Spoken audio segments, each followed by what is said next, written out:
Good morning. This is Kirby, your certified aromatherapist, graduate of New York Institute of Aromatic Studies. And for today's episode, I'm going to be featuring Sikap Coffee. Sikap Coffee is the first mobile cafe in the Philippines. It's the first mobile cafe concept. And this is the brainchild of Stephen Villena, Lala Calle, and Kevin Bulotano. They are from UP, and they are the first mobile cafe in the Philippines. Literally, nakamotor sila. Ang galing. And they have been featured in a lot of like food and beverage magazines, food and beverage articles. Very, very humble people. And Sikap Coffee's main advocacy is to support our local farmers and raise awareness on ethically sourced and traceable coffee. They are actually part of the third wave coffee Philippine industry, and I'm so excited for you to hear their story. Hello! Hello. All right. So, Hello. before anything else, please naman introduce yourselves. Simulan natin kay Lala, the muse of the gang. Hello, so I'm Lala from Sikap Coffee and I'm 25. I'm currently a marine science researcher doing my graduate studies and I'm the customer relations of Sikap Coffee. Oh, ang galing. All right, next is Stephen. Hello. Name's Stephen. Ako yung pinakabata sa lahat. I'm 21. Ako yung barista during pop-ups. So, kapag yung mga photos ng Sikap, ako yung makikita niyo na nag-group sa tabi-tabi. Oo nga, tsaka ikaw yung may motor, ikaw talaga yung nag-ano. Oo. All right. Next, si Kevin. Hi, I'm Kevin. I'm 28 years old. I'm a lawyer. I work sa court, sa government sector. And then ako yung nagmamanage. Ako yung nagbibigay ng legal advice din naman sa Sikap Coffee. So pag may contracts, may mga stuff na need i-review or magda-draft ng contracts, ayun, dumadaan sa akin naman yun. Tapos pinapabasa ko kay Stephen at kay Lala. Yun. Oh my gosh, ang galing. So that's a really good combination na talagang dapat meron tayong lawyer sa isang group. Very important and useful yan. Okay, so before we proceed, I also wanted to know, how did you guys meet? How did Sikap Coffee come together? Sasagot na. Yeah, so si Kevin and Stephen are we are part of a fraternity sorority, Sigma Kappa Pi fraternity and Sigma Delta Pi sorority. So we are all from UP, and then because of the fraternity sorority, we talked about coffee, and then everything clicked. Wow, ang galing. So since when did you start Sikap Coffee? June last year pa. June 15. Yeah, June 15 last year. Wow, parang mag-anniversary Yes. pa lang kayo Exactly. this year. Mag-1 year kami. Mm-hmm. Ang galing. Wow, okay. So, how did it, ano ba yung vision nyo and what's the reason behind Sikap Coffee? Why did you choose Sikap Coffee as the name? Because honestly, you know what? When I first met Stephen and Lala, and I've met Kevin sa event, for sure. Yes. Tama ba? Yeah, Tama ba siya? Oh, di ba? We met. Siya yung may salamin, di ba? that Okay. I met you guys because I've been to 2 of your events. And when I met Stephen and Lala, I noticed na grabe, ang gagaling nyo kasi parang you guys are so young. And Sikap is like really the word for it because you are super young, but then you were able to establish this business that's very creative. And I understand that you guys have been featured in a lot of articles already, a lot of media already. Could you like walk us through the reason behind Sikap Coffee and everything that you stand for? I think Stephen would be able to tell the story of how it started talaga. So, nung isang araw, joke lang. So, yung Sikap Coffee, nag-start during the pandemic, during the lockdown. It really started as something na parang may profit na dumating since walang jobs during the lockdown, di ba? So, zero income talaga. And then, ayun, nag-start na mag-isip ng business. And then, nagsimula siya actually dahil si Lala nagdala lang ng beans sa bahay. Tapos, for some reason, naisipan ko lang na sabi ko sa kanya, gawin kaya natin cold brew. Hindi ko pa alam yung cold brew that time. Never pa ako nakatikim ng cold brew. Hindi ko alam paano ko naisip na, sige, gawa tayo cold brew. So, ayun, nag-research ako sa internet na gumawa ng cold brew. Then, after tasting it, sabi ko kay Lala, what if gawin natin tong business? Kasi ang sarap eh. So, we started researching about coffee since wala naman tayong formal training talaga sa coffee. And then, ayun, nakita natin sa internet na meron palang third wave coffee na from farm to cup yung process ng pag-consume ng coffee. Na hindi lugi yung farmers, na well compensated sila, ethical yung pag-sort ng beans. So, ayun, parang sabi ko, ito yung gusto namin na maging model for our business. Yung tumutulong sa mga farmers. Since, ayun nga, we're also from UP.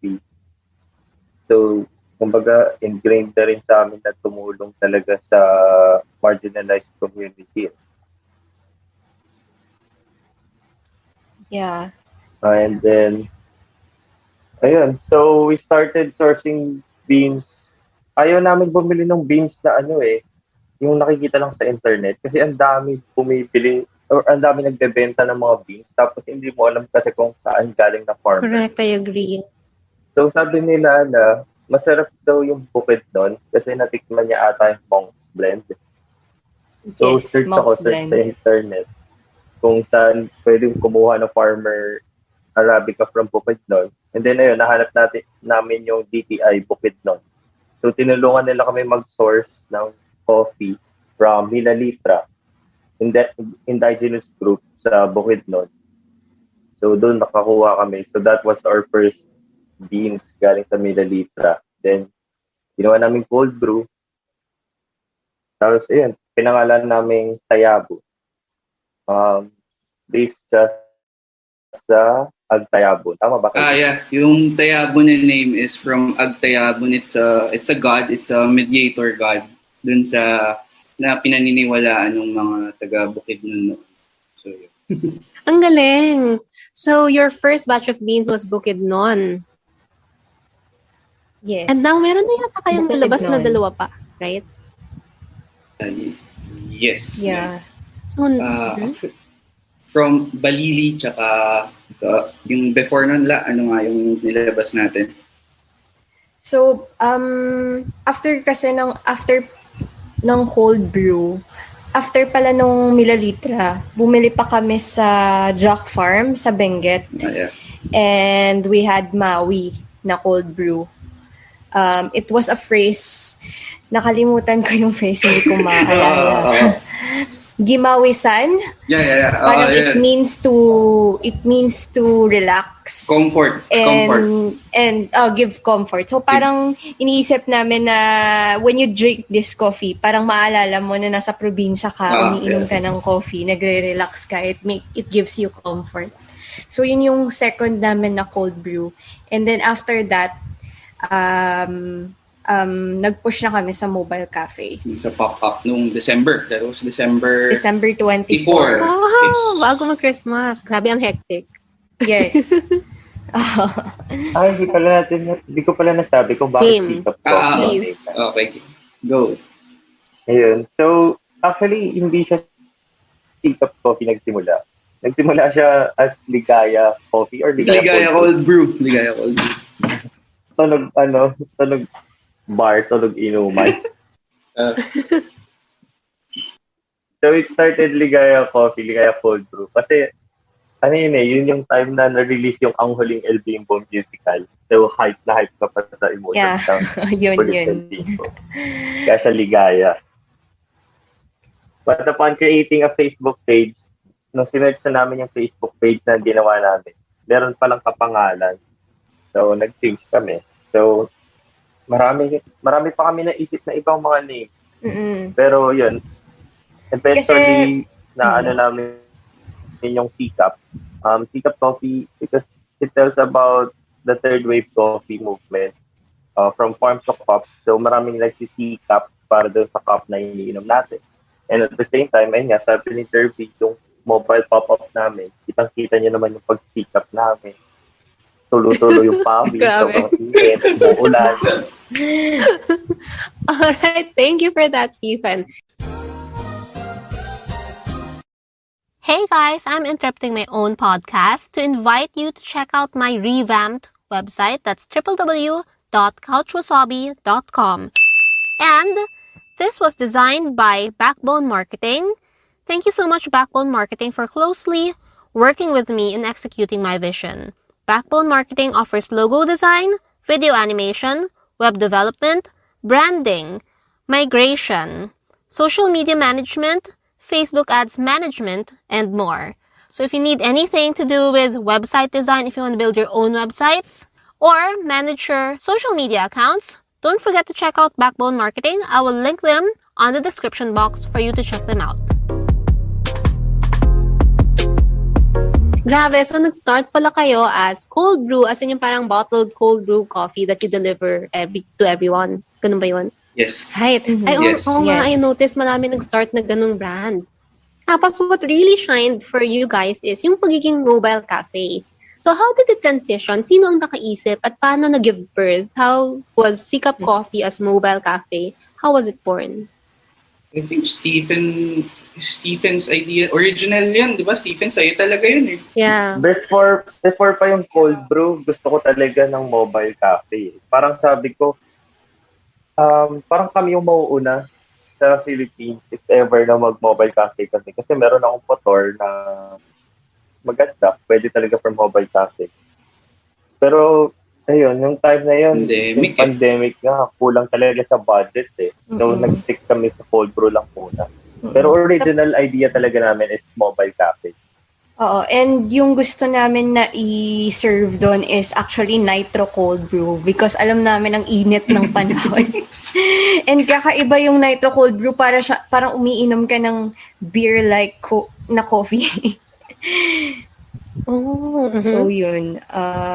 Pero yun, kaya rin Tapos after nun, parang nag-isip na agad si Stephen na what if mag-mobile cafe tayo since after yun ng kanyang workshop sa Arcana. So parang ang dami niya na rin mga nakuhang information, etc. At the same time, si Kevin, marunong rin siya mag-brew, mag-manual brewing.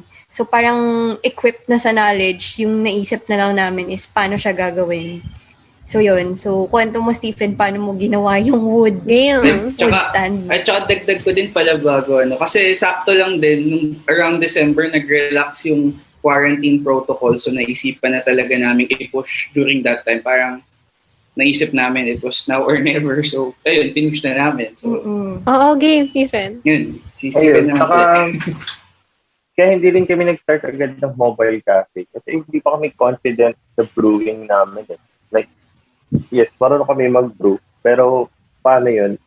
If tatanggapin ba siya ng customers, na-explain ba namin siya ng tama sa mga customers? Like, yung process ng coffee, yung flavor notes, bakit ka ba gumagamit ng pour-over na dripper, di ba? So, maraming possible na tanong yung mga customers. And gusto namin makater lahat yun. Kasi, since yung Sikap Coffee nga ay tungkol sa third wave coffee from farm to cup, so gusto namin na nakapagkwentuhan yun ng customer mo, uy, ganito ginawa yung coffee, so isa ka process coffee, so ganito yung process niyan, so ganito yung gagawin natin na brewing. Parang ganun. So, doon pumasok yung Arcana. So, naghahanap ako ng workshop sa Facebook para nga mag-gain ng knowledge. Then, ayun, nag-start yung Arcana online na mga workshops, online na mga kwentuhan lang din about coffee. So, doon nag-start. And then, nagaya si John for face-to-face workshop. Ayun, G na agad kasi parang ang saya, tapos kailangan. Tapos sakto, mura lang. And then, ayun, after the workshop ng Arcana ng October, practice brewing. And then, isip kung paano ba gagawin yung setup sa motorcycle. Since mahirap nga siya, single motorcycle lang. paano yung mga gamit, paano ko dadalhin, if mag-isa lang ako, if wala si Kevin and si Lala. So, bawat gamit na binibili namin, pinag-iisipan namin if kaya ko ba siya dalhin na mag-isa. Kaya December na rin kami nakapag-start. So, may enough preparation kami. So, I think December 24 kami nag-start. Ready na talaga kami na mag-serve sa mga tao. So, sa tingin ko, isa rin yun kung bakit tinanggap ng community yung Sikap. Kasi nung lumabas kami sa mundo, ready na talaga kami na lumabas. Yung pinanganak kayo sa mundo, ready na talaga kayo. Ready na talaga kami. Hindi yung sobrang nangangapa pa. Diba? So, na-feel din siguro ng mga customers namin na alam din nila yung ginagawa. At saka kaya din medyo pinag-isipan din natin kung saan tayo magse-set up nun, di ba? Yung mga times na kasi naghahanap din kami talaga ng location kung saan safe, yung bisisitahin, lalo na may ongoing quarantine protocols. Sakto din yung brad namin, yung family niya, may restaurant, yung Urban Chick. Yun, dun talaga kami nag-start mag-pop up, pumayag naman sila, welcoming din sila. And we are really thankful din for the support of their family din. Oo nga, speaking our of, I have a student pala who is asking, kasi paano ba yung mga arrangements for those kind of parang business model, yung ganung klaseng pop-up? Do you guys have to pay Urban Chick or is this space given to you for free? Meron silang percentage of the sales? How does it go normally? Depende sa usapan eh. So, for example, nag-pop up kami, most pop-ups na nakikita natin is nasa streets, di ba? So, nakausap yung iba nagpa-pop up and usually ang hinihingi lang ay barangay permit. So you just need to go sa barangay and ask permission na pwede ba akong mag-pop up dito. And then yung sa amin naman, since nasa urban chick kami, private establishment. So nadaan naman sa usap. Nung una, since hindi naman talaga din namin original idea sa urban chick nagkaroon lang din ng problem dun sa una namin na original location. So yung urban chick, kinupkup kami. Parang nagsabi lang kami, sige na, patuloyin nyo kami. Tapos kinupkup naman nila kami. And then ayun, ang ganda ng location kasi ang daming mga tao. Tapos eventually, since yung mga customers namin gumagamit na rin ng space sa loob, pag bumili ng coffee, tumatambay sa dining area ng urban chick. So, nag-usap ulit Sikap Coffee and Urban Chick and nabigyan naman kami nila ng sobrang affordable na rate. So may pinag-usapan na lang namin kung magkano at sobrang swak naman yung napag-usapan na presyo. Kasi gumagamit ng aircon eh. Wait, so do you guys have to pay a fixed cost or Sa amin fixed. is it a percentage? Sa amin Paano ba fixed daw? kasi sa amin fixed kasi yun din yung suggestion ng owner din. Parang gano'n na lang. Total pasimula din naman kami. So she thought na fair na yung fixed amount na yun para sa amin kasi small business lang din naman talaga kami. And nakita niya yun and she was really supportive of us. The whole Guillaume family was really supportive of us. So thankful kami doon. Oo nga, alam nyo, honestly, for our audience who, of course, to give you more background, I've met Stephen as my classmate in one of the coffee workshops that I've attended, and when I met him and his girlfriend Lala and Kevin, I was really impressed, honestly. Hindi to bola sa inyo, no? Pero I was impressed kasi these guys are so young, but you can really see their grit, their determination to make things work. And I guess tama yung minention nyo kanina na, you know what, when you're starting a business, one of the biggest puzzle piece that you have to figure out is kung tatanggapin ba to ng market, ng intended market nyo. Because you will never know, right? Sometimes, para sa inyo, ang sarap na ng kape nyo for yourself. Pero, like when you let other people taste it, and because maraming iba-iba yung preference, you're just not that sure if it's gonna be accepted as warmly as you expect them to be. So, para sa inyo naman, for the three of you guys, how's the experience? Like yung first, let's talk about your Ligaya coffee first, yung cold brew. How was it accepted by the customers initially? And what did you do to improve it? And then, let's move on to your mobile cafe. Ano yung first impression na nakuha nyo, first feedback na nakuha nyo, and if may negative, how did you guys improve it? Isa-isa ba kami sasagot? Kahit sabay-sabay, bahala kayo kung anong trip natin. Kahit, kompletuhin nyo each other's sentence. Ganyan.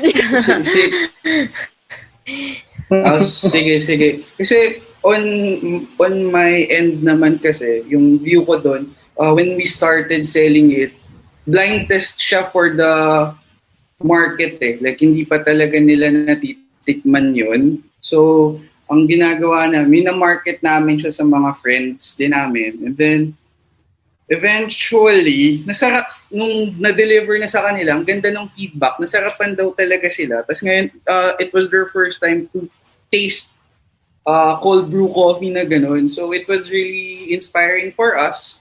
So, tinuloy-tuloy namin. So, ayan. So, talagang blind test talaga, sugal yun. Sugal yun that time. Yeah, sugal siya, pero ano nga to, I can say na very meticulous rin yung process nung paggawa talaga ng cold brew. So bago kami nag-push through na, okay, this is the one na ganito yung ratio. As in, nag-experiment pa kami nila Stephen sa house na gumawa kami ng very small cold brew sample. Tapos, gumawa kami ng test na parang ilang hours dapat i-steep, 11 to 12, 13, 14. So, every hour, tinitaste test siya ni Stephen to find the optimum na taste. So, bago namin siya ni-release sa public, minake sure muna namin na tama siya. I mean, masarap siya. Ito yung pinakamasarap. Parang ganon. So, kung nahanap naman yung optimal kasi, usually, yun na yung gagamitin namin na ratio and yung ingredients. I mean, ratio and yung recipe mismo, ganon. Tapos, before that, as in very meticulous rin sa bottles. So, bumili kami ng food sanitizer to make sure our bottles rin pala is food graded. Yeah. Really kasi, clean. syempre, pandemic at that time. And ayaw rin namin yung mga customers namin magkaroon ng sakit or etc. Ganon. Pero totoo yung or mailang totoo yung sinabi ni Kevin kasi nung una naman talaga, yung una mo talagang pagbebentahan ng products mo are your friends. May experience na ako before that other than Sikap, pero friends talaga yung una. And sobrang thankful kami kasi na-appreciate nila yung cold brew na gawa namin. May friend ako na very, meticulous rin siya sa coffee and very into cold brew. And sabi niya, sobrang sarap daw ng coffee, very fruity, and kakaiba talaga siya. So, nakakagaan ng loob na after so many times na nagtatry kami, nagawa namin yung perfect na recipe at that time. Wow, ang galing. So wait, what recipe, I mean, what bean are we talking about? Itong fruity na ito, nung nasa Ligaya Coffee pa? Sikap na rin yon. Sikap na siya. Sikap na yan. Sikap Coffee na yan. From Bukidnon, yung Yung milalitra. pinakauna naming May jackfruit taste notes siya eh. And sobrang hindi siya bitter, chocolatey yung kanyang notes. Kaya sobrang nasarapan yung other na friends namin. Kasi kakaiba talaga siya. Parang first time nila makatikim ng jackfruit-like. Oo. Tapos sabi nung isa ko pang friend, sabi niya, grabe, hindi ko alam na may kape na ganito. Ganun din yung sabi ng iba kong friends. So, minsan, nako-compare nila sa ibang coffee na medyo maganda rin yung mga recipe. Well, magaganda, masasarap yung recipe. So, nakakaagaan talaga siya ng loob. Kasi it gives us hope na parang tatanggapin pa to ng marami yung cold brew namin. How about Stephen? What can you say? Ayun, tama naman yung mga sinabi nila. Katulad sabi ng Lala, sobrang dami namin experience. Kasi ayaw nga namin i-serve yung something na, alam mo yun, sa sarili mo hindi ka rin satisfied. So, sobrang dami namin experiment Agree. kung ano yung masarap talaga na magiging formula or recipe ng cold brew. Oo. Then, ayun, nung nahanap na namin, and then for tayabon na bukid ng beans, tama. Una naman talaga na bibili sa'yo is your friend. That's Yes. normal siguro for any type of business. Yung friends, yung family mo yung unang bibili. Pero yung challenge kasi sa'yo is, magiging consistent ba? Babalik ba sila? Can you win them over? Diba? So, you win them over by your product. Hindi pwede yung utang na loob na, uy, may utang pa sa akin dati, bumili ka. Hindi pwede yung gano'n. Yeah. So, dapat masarap yung product mo para bumalik-balik sila. Segue ko lang rin pala, through our experimentation dun sa cold brew, dun namin na-meet yung aming roaster na si Trails and Traces. Shout out Trails and Traces. Yes. So, Hi, Aaron! Hi, Aaron. Shout out So, kay Aaron. ano kasi yon nung time na yon to tell you honestly, bumili kami ng coffee from Divisoria. Arabica from Divisoria, na galing daw siya sa Benguet. And you can smell the coffee na stale na siya. So sabi ni Stephen, no, this is not a good coffee. So parang ako, actually to tell you Ayaw niya honestly rin, pamaniwala medyo ka. naiinip na ako. I was Naalala ko pa very yun. impatient. Naalala ko pa yun. I was very Arte-arte ka impatient. kasi. Oo, meticulous Pero kasi talaga si Stephen. He's so meticulous. Kaya parang I was so impatient. And yung ginawa ni Stephen, naghanap talaga siya sa online ng very good roaster. So marami rin siyang nahanap. But then, yung Trails and Traces, dun kami nag-order ng La Trinidad na coffee. And that was actually the one na gusto sana namin i-cold brew. But at that time, wala na silang stocks. So, yung naisip namin is maghanap ng green beans. Kaya napasok doon si Bukidnon. And then, nag-ask kami kila Aaron if we could ask na ipa-roast sa kanila. And then, ayun, first time namin ma-meet sila Aaron and they taught us so many things about coffee din. So, parang tinitignan rin namin yung Trails and Traces or si Aaron na parang mentor rin namin when it comes to coffee. Kasi ang dami niyang naturo sa amin. And that time, medium roast kasi yung aming bukid nun. So, it's different siya sa mga ibang cold brew recipes kasi usually, dark roast yung cold brew. Right, Stephen? Oo nga. Yes, tama. Usually, pag nag-search ka sa internet, ang hinahanap talaga for cold brew or sinasuggest ay dark roast. Pero, maarte ako eh. Meticulous eh. So, sabi ko, Perfectionist.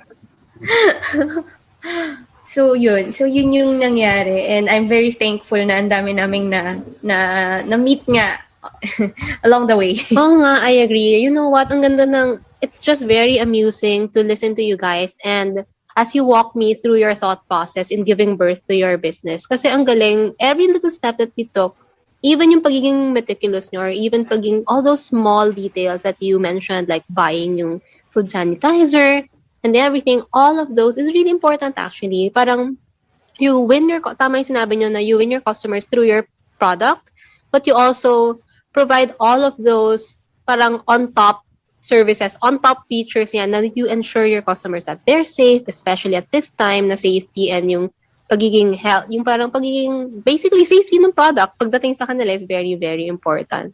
Agree. Tama. We agree.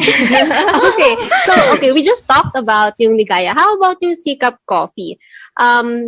When you launched it noong December 24, kamusta yung first ever pop-up nyo?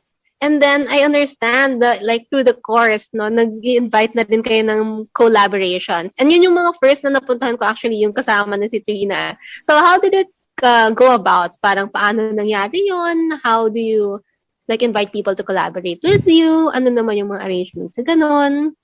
But first, okay, kamusta muna yung first pop-up nyo? I-walk us through naman that. Kamusta yung experience? Sold How out. did you improve? Ganyan. And I remember meron tayong sinabi na nasira yung machine tapos you had to double time everything. And now, nakakomandante grinder na si Stephen. Yung development ng mga device. Yung first pop-up ng December 24, okay naman, sold out. Madaming pumunta, madaming supportive na friends sa different circles na meron kami, sa frat namin, sa Soro, and then sa mga coffee friends nila Stephen, madaming pumunta that day. So, very encouraging yung turnout during that time. So, we decided na okay, tuloy natin to. Let's put another pop-up talaga. Masaya naman during that. Kaso mainit lang nun, di ba? Stephen, tsaka Lala. Mainit. Yung first pop-up namin, whole day eh. We started at 9. around 9. Grabe. Ang init. Totoo yun. Sobrang init. Yung Tapos, araw. yung challenge doon, it was December 24. It's the day before Christmas. So, we really expected na walang pupunta. Kasi alam namin na December 24, baka mag-prepare yung mga families. Pero thankfully, very supportive naman yung friends namin. Pumunta talaga sila. Ang dami nung pumunta.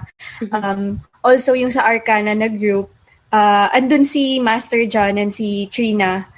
Shout out John and Trina. So, pumunta sila. Shout out, Yes. Trina, John. May nagdala ng food pa. So, sila yung... Diba? Si Doc Alan. Ayun, shout Classmate ko out. din sa workshop. Shout out, Doc Alan. Thank you. And also, si Master Raul, Chief Shout Caffeinator. out, Sir Raul. Wow. Pumunta rin siya. Oo, it was parang one of his first vlogs. Vinlog niya kami. So, sobrang thankful kami na vinlog niya kami. Nag-bike lang siya nun, di ba? Kasi in December 24 yun. So, parang nakakatuwa lang na, thank you, Master Raul, na pumunta ka sa aming pop-up. And he gave us beans. Beans ba yun? Okay. Meron may beans na. Ethiopia ata. Gesha yun ata. Ethiopia. So yun, sold out yung first day namin. Sobrang daming tao. Hindi talaga namin in-expect. Kasi nga, December 24, sino bang lalabas pa para mag-campaign? Noche Buena na mamaya-maya, diba? So, sobrang sobrang thankful kami sa mga tao na sumuporta talaga. Oo nga, I remember, feature pala kayo ni Raul. Oo nga, I saw that. That's the first one pala. Yes, that was the first one. Oh. And, ano ba yun? Hanggang gabi kami, like mga 6 p.m. Tapos, kasi ubos na nag-pack up na kami. Tapos na wala naman Oo nga, sold out. Ang galing.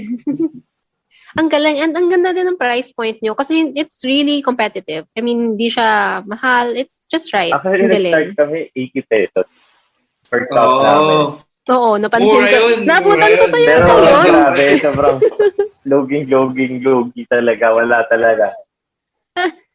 Lugi kami. As in, parang mga 2 weeks, mga 3 weeks pa ata kami na ganun yung pricing namin. Or na 80, tapos 120.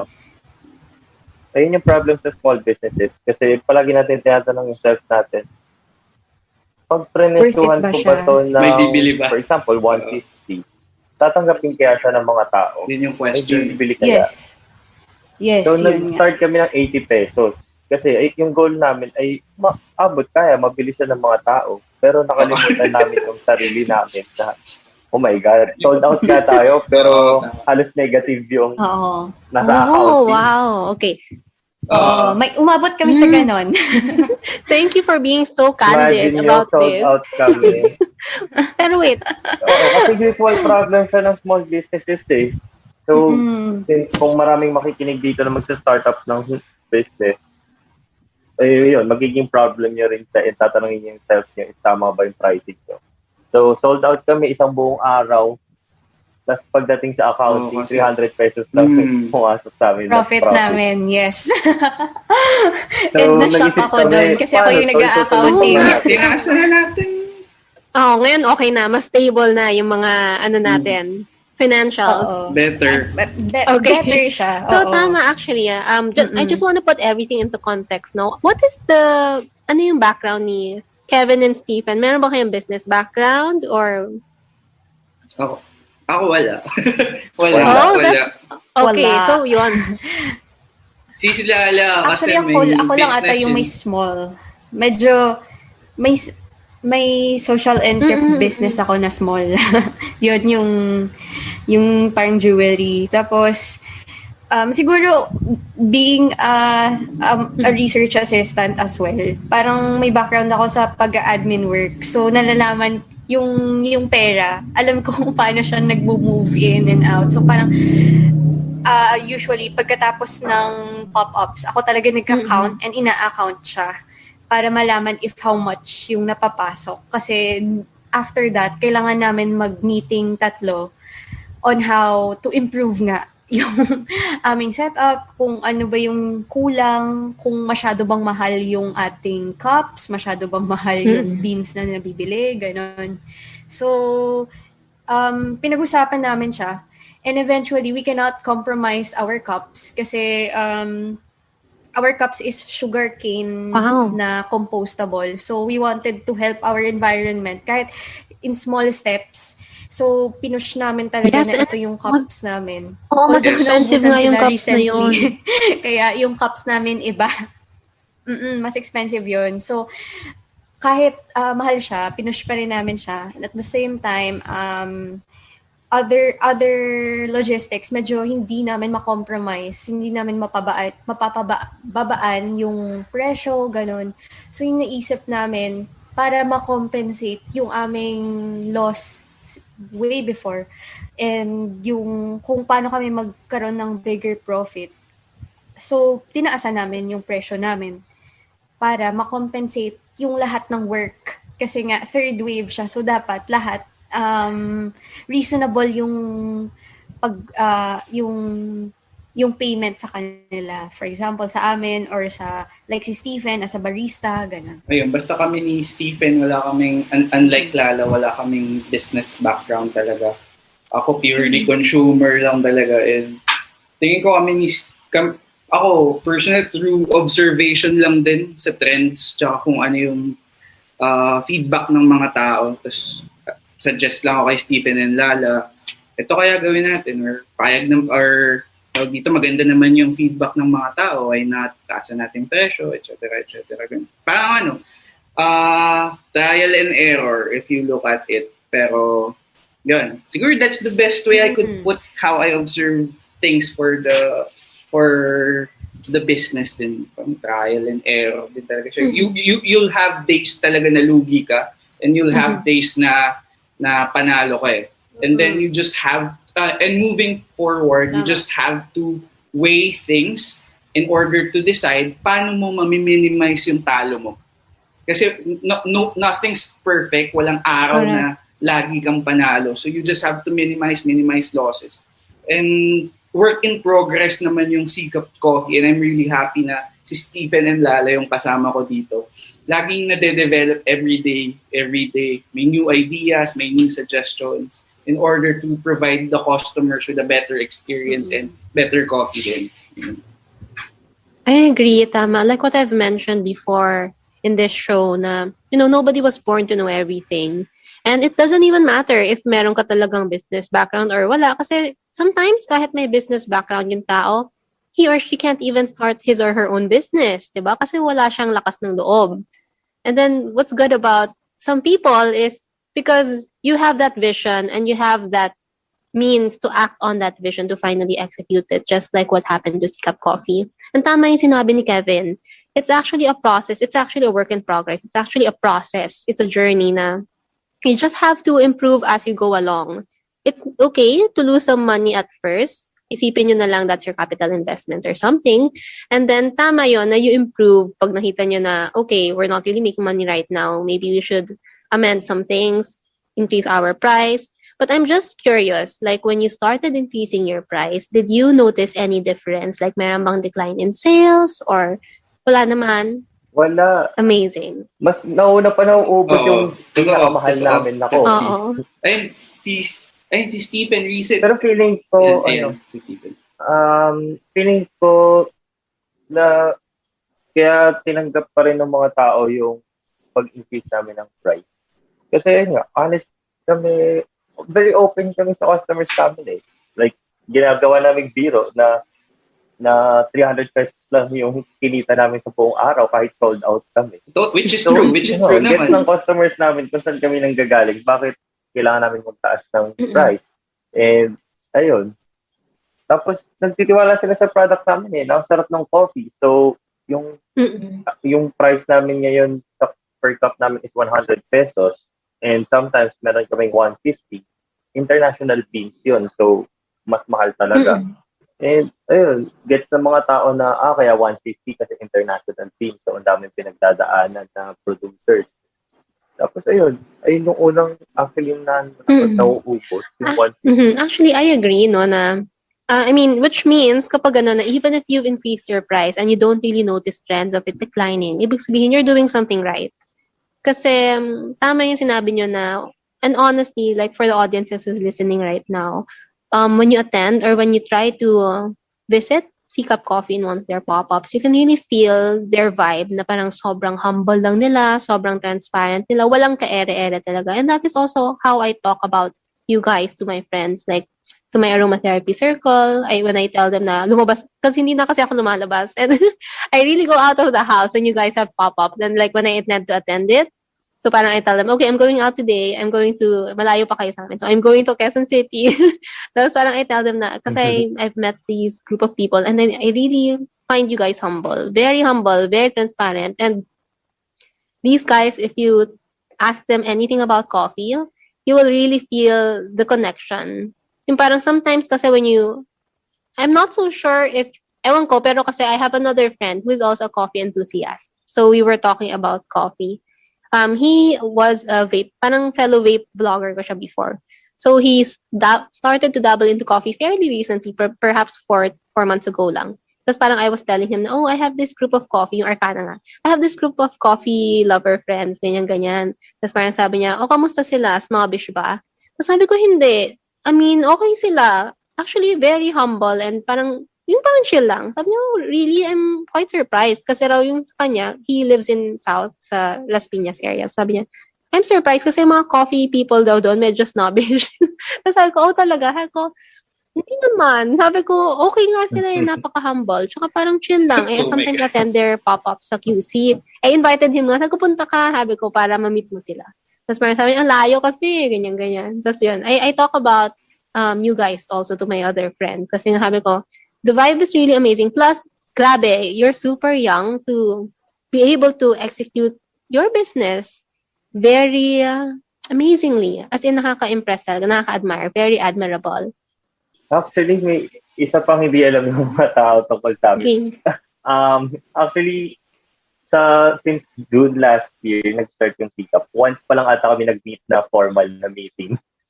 Puro lang kami Chat lang. So kasi hirap kasi si Lala at si Stephen, they're in one sa QC, ako sa Caloocan. So talagang sa chat lang most of the time yung interactions. Tapos nung nag-lessen na bumaba na yung cases last year, kahit paano, yun, nakapag-meet kami in person kasi yung quarantine protocol during that time din, nag-relax So yun. Doon kami din, pag tinitignan din namin kung ano yung nangyayari sa Sikap, nagugulat din kami paano kami nag-click tatlo na hindi kami nag-uusap-usap. Siguro, since sobrang laking bagay na members kami ng same fraternity and sorority.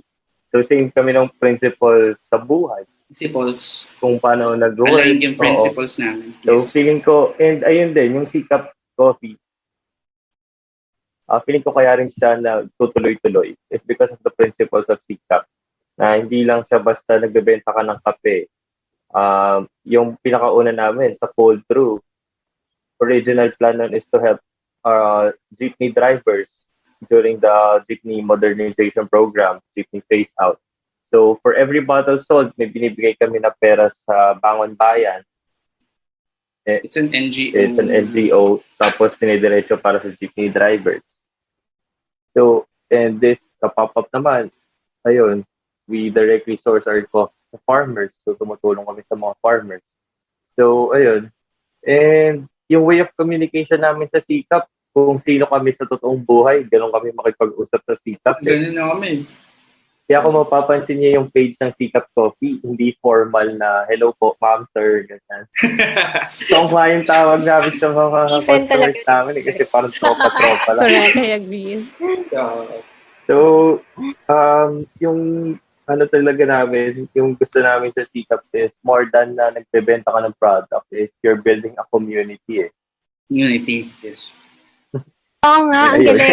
Yeah. Yeah, and that's totally like the vibe that you're trying to aim really exudes with your brand. Tama, even the way you communicate on your social media, talagang tagos na tagos. Like the way you, kasi ganun kasi magsalita si Stephen in person, sa totoo lang, no? Mhm. Actually, pag nagtatype kayo ng mga caption nyo, parang, ay si Stephen yung nagsasalita. Tama, di ba? Parang kaya eh. Oo. So, Real yun, ang talk yan, galing real kasi talk parang, lagi. all the things that you believe in, like the three of you, you mended together to birth Sikap Coffee and everything that it stands for in every business that you get involved with. Like si Lala, I'm sure like your own personal business about accessories, diba? You also have an advocacy behind that. You also help women behind that. Tapos yung coffee nyo, you help farmers behind that. Yung cold brew nyo, you help the jeepney drivers behind that. So it's really cool for people in your generation to always have the heart behind the business, the heart behind the money. Diba? Yes, yes. Kasi naniniwala din kami na the business should not only be profit-driven eh. Because there are lots of people behind the process of making coffee. Hindi lang siya mismong parang lalabas na lang sa isang machine na, uy, kape na. It's not that. There's a lot of processes involved katulad na nabanggit ni Stephen at Lala kanina, di ba? May farmers, may roasters, and then may baristas. And we all have to support those. Kasi yun yung backbone ng coffee industry eh. Kung di natin susuportahan yun through our businesses, mawawala din yung coffee industry and then mawawala ng tuluyan yung kape. And people have to understand na yun nga, hindi lang to profit. Kasi yung mga binabayad natin sa farmers, binabayad sa roasters, binabayad sa barista, ginagamit din nila yun para sa kanilang livelihood. So, yung Sikap Coffee, it's one way to help these individuals sa coffee industry. Tama. Yun yung pinaniniwalaan namin tatlo. And gusto ko lang idagdag dito sa sinabi ni Kevin. Kaya marami kaming collaborations, Jerby. So, kaya nagko-collab kami with Trina. It's also with Trina and other mga coffee enthusiasts. Hindi lang kasi, ayun nga, yung sinasabi namin na we want to build a community na parang hindi siya competition with each other talaga. Parang we want everyone to That's succeed. Nice point. Yun nga, yung sabi ni Kevin na dahil gusto namin tulungan yung farmers, roasters, di ba kapag mas maraming mga brewers talaga, mas maraming matutulungan na farmers kasi mas maraming i-brew na coffee, mas maraming bibili ng coffee sa mga roasters natin. So it transcends to a different level kapag ganun yung support na binibigay mo sa iba't ibang coffee enthusiasts na nagbebenta rin ng coffee. Tsaka if titingnan mo din, if you think of one business as itself lang, for example, may Sikap Coffee, maliit siya eh, diba? It's a small business, isa lang kami. But what we try to do is connect with a lot of businesses, with a lot of enthusiasts in order to build a community which hopefully could somehow develop yung coffee industry one small step at a time. Kasi together, ayun, mas madaling mag-propel ng change kung magkakasama eh, kaysa sa isang grupo lang talaga. So, yun. Si Trina kasi, classmate natin sa American Workshop. Tapos, kita mo naman yung personality ni Trina. Sobrang fun. So, sabi ko parang, vibe sa Sikap. So, ayun, nakita ko lang din na nagbebenta pala siya ng bottled drinks. So, sinat ko lang siya. And tinanong ko yung Sikap if pwede. Sabi ko, collab tayo with Trina, nagbebenta sa espresso-based drink. Sa pop-up namin, puro lang kami pour over. So, wala kaming ice, walang milk, walang sugar. So, sabi ko, pagbigyan natin yung mga tao na naghahanap ng milk. So, in-invite namin si Trina. Basta ayun, sobrang saya kasi sobrang kakatawa. tawa si Tsaka Trina the whole day. That's the first pop-up na Nakakawala natin ng po. pagod. Actually, yung kasama si Trina. Yun din Diba? yung pop-up na nagkaroon ng problem with the grinder Oo. at nag-manual grinding kami nila Stephen at ni Trina. Oo, instant Yung carb machine. exercise. Actually, okay naman yung Breville Barista Express. Kaso, sobra yung dami ng mga tao. Siyempre, naghalo yung friends namin. Community na na-build ng Sikap. Tapos yung friends pa ni Trina. So, nagsama-sama lahat. Punong-puno yung dami naming order. Oo. So, nag-give up yung grinder Nag-overheat. and actually buong machine. Oo nga. Na-mention nga niya parang diner dash daw nangyari sa inyo. Nag-manual grind kami. Oo, sobrang dami ng cups na naka-reserve. May pangalan na ng customers. Tapos nag-grind kami. Apat na kami nag-grind para sa isang serving lang. Kasi sobrang hirap. Nakakangalay eh. Kailangan mabilis sana Tama, para ang at least galing. ma-serve So, how agad did you yung pull kape. through during that day? Kamusta naman ang May friend si Trina na nagpa-pop up din sa mga events. swerte? So, buti na lang malapit lang din siya. Ayun, tinawagan niya agad and then pinalalambog yung grinder. So, ayun, nabuhay kami. Buhay. Ang galing, ang galing. Very quick thinking.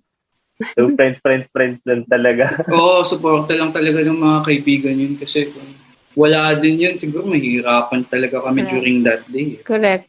Oo, at saka sobrang thankful din sa customers na ang tagal naghintay. Patient, Araw na patient. yun. Ayun, Pero, naghintay pa rin sila. Oh, hindi ko na naabutan yun. Yes. Nakaalis na ako nung nangyari yun eh. Umaga ako Buti dumating na eh. lang. yes, buti na lang. But you know what, you guys? Tama yung sinabi nyo kanina, starting from what Lala said na you guys focus on collaboration versus competition. And this is also something that I always share in my group, in my circle na I am also the person who likes to focus on collaboration. Kasi tama yung sinabi rin ni Kevin na if you're gonna be acting on it alone as one company, as one entity, the effect is so much smaller compared to when you tap other people who share the same vision, who share the same advocacy to help the industry that you wanted to help. So ang galing ng mga learnings na sinabi nyo today. Even at such a young age, you guys have all the things that would give you a good foundation to build your own business, to be a good entrepreneur actually. And yung mga nararanasan nyo ngayon, like yung mga challenges, yung nasiraan kayo ng device, nasiraan kayo ng equipments, for sure, those are the things you can still laugh about after 10 years kapag sobrang successful na kayo. Because right now, I'm sure. Tinatawanan na ni Trina yun. Ngayon ko lang tinatawanan na. Nakakatawa talaga kasi yun. Oo. I can just imagine, sobrang stress yun. Ang init pa, di ba? Tapos naka-face shield pa yung ibang tao. Parang, wow, Oh. exponential ang level ng init. Sobra. Sobra yan, sobra. Nakaitim pa kami nun. Uniform Nakaitim tayo namin nun yun. kasi parang naka-uniform natin, itim. O, itim, sobrang init, pawis na pawis. Nag-grind ka ng komandante. Tapos, Stephen, ikaw naman, nakangalay na ako. May komandante na yung hawak nyo niyan, ha? Tapos nangangali, kamusta naman kung Porlex ang gamit nyo? Baka ibato nyo na lang. Ayan. So, okay. So, before we end this conversation, is there anything else that you guys wanted to share? Like, ano naman yung vision nyo in the future for your coffee, for Sikap Coffee? Like, if you have everything na, all the success under your wing, ano ba yung gusto nyong ultimate goal for your business? Ano yung vision nyo for that? So ngayon, yung gusto pa rin namin talaga is mobile cafe. Ang pinaka-goal kasi namin is makapunta sa iba't ibang lugar sa Philippines. For example, punta ka ng Bukidnon. Tapos yung mga taga Bukidnon, hindi pa nila natikman yung Bukidnon beans nila na ganun kasarap. Diba? So gusto mo i-brew in front of them na, sa lugar nyo, ganito kasarap yung kape nyo, alam nyo ba? Para maging proud din sila sa gawa nila doon. Wow. So yung goal and yung vision namin is magkaroon ng mobile cafe. Pero instead na sa motorcycle, is sa jeepney naman. Wow! Okay. Ang galing. Hopefully. Sino ang magmamaneho? Stephen. Stephen, Or pwede naman ako, para bago. Tama. pwede din ako pag pwede Pag weekends. pag weekend. Oo. Busy si Kevin, kaya weekend yung interview natin. Kasi si Kevin talaga. Ano bang goal? Ayun, si Stephen yun yung nabanggit na din yung isang goal for Sikap Coffee. Tapos And si Lala naman. Tapos siguro, syempre, because we want to go back to the roots talaga. Siguro Correct. magkaroon ng connections din sa farmers. Like, pupunta talaga kami doon, alamin kung ano yung situation nila, kung ano yung nangyayari sa kanila, paano nila pinoprocess yung coffee. But at the same time, to know kung paano sila nabubuhay sa ganong kind of job, kung ano yung mga challenges. Para mas maintindihan namin at the same time matulungan sila at the same time make people aware kung ano nga talaga yung situation ng coffee farmers natin. Kasi nga yung sinasabi nga namin lagi 'di ba sa Sikap Coffee, kasama mo sa pagising at Sa pagbuhat. pagising.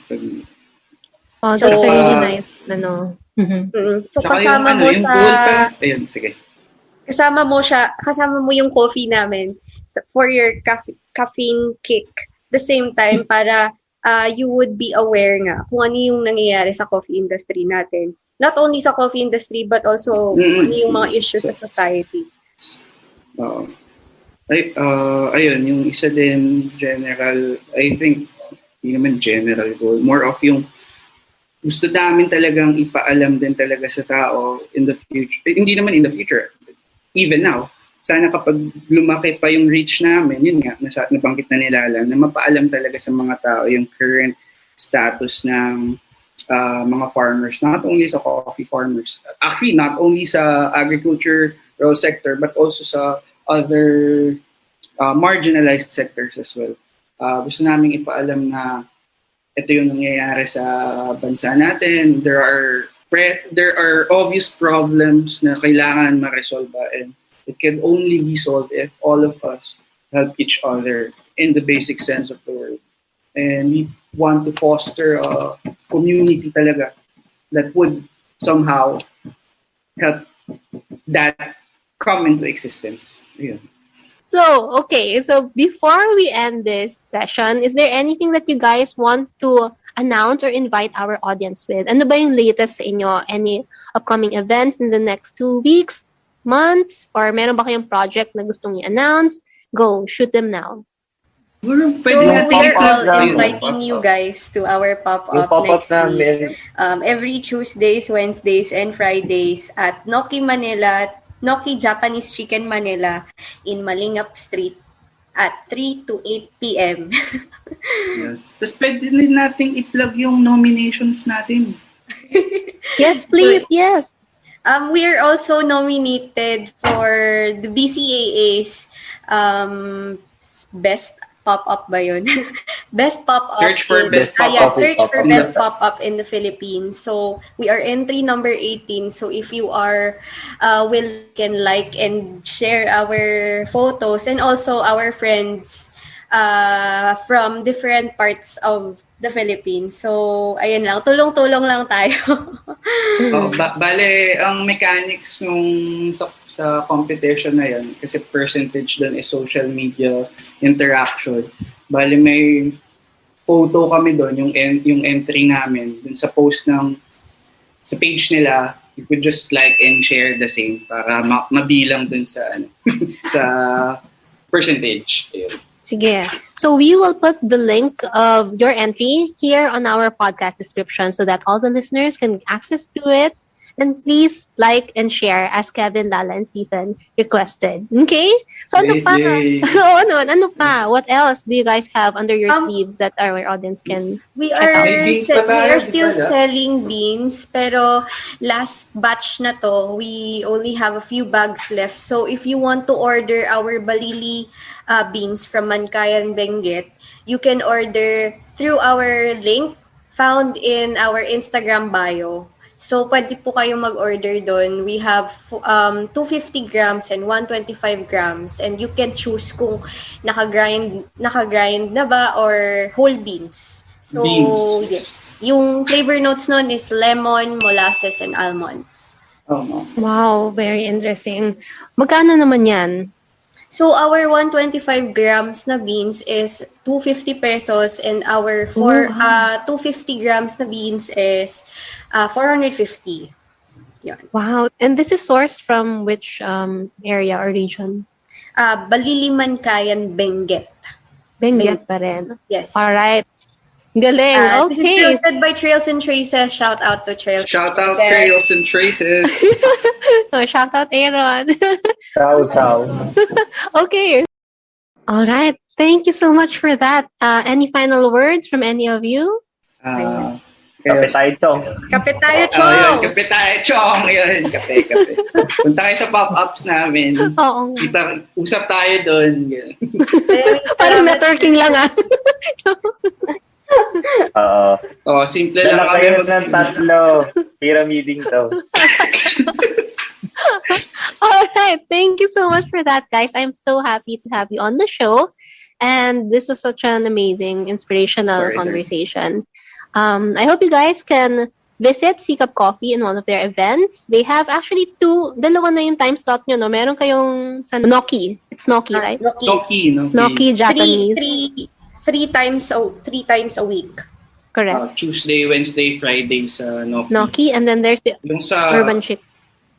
Yung sa Urban Chick, isi-skate pa lang namin. So, for the meantime, sa Noki muna kami ng Tuesday, Wednesday, Friday. So, these two establishments are both in Maginhawa. So, yung mga malapit sa Maginhawa, for sure, walang problema to just drop by and check them out. Taste their coffee. Trust me, ang sarap ng coffee nila. And Stephen has the magic hands to put a different spin to your cup.